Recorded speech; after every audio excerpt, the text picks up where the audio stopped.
Good evening and thanks for joining us for TV5 News at 11. I'm Sierra Whaley.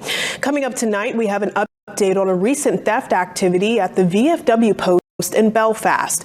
And your electricity bill could change again. However, it could vary on whether you have Versant or CMP. Plus, lawmakers have continued the discussion around the governor's pay. We'll tell you where they stand.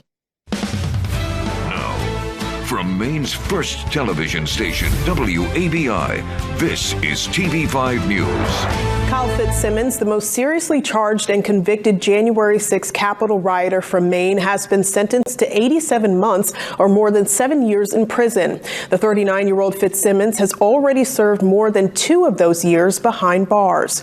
The judge who found Fitzsimmons guilty on all 11 counts, including 7 felonies in a trial last year, imposed the sentence this afternoon in U.S. District Court in Washington, D.C. Federal prosecutors had asked the judge to sentence Fitzsimmons to 15.5 years in prison for violently trying to overturn democracy and assaulting law enforcement officers as seen on Capitol surveillance and police body camera videos.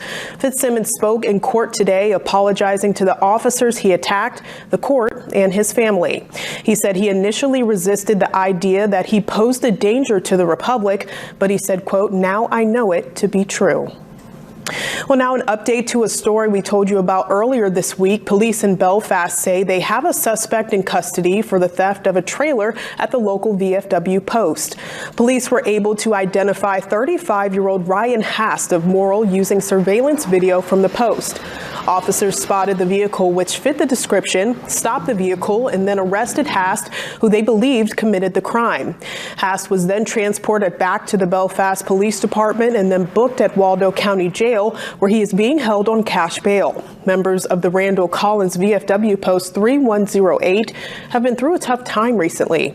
Over the past couple of weeks, cans and bottles were stolen from their donation collection, and their POW MIA memorial was vandalized, and then the trailer was stolen.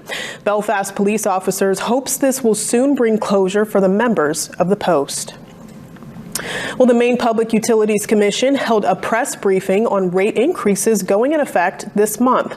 The increase will affect CMP and Versant customers, but at different rates. CMP customers will see a net increase of about $5 per month, while Versant customers will see $13 per month increase.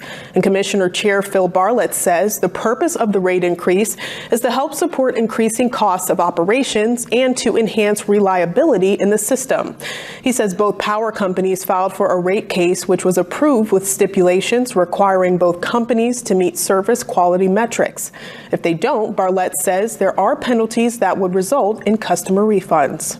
We do recognize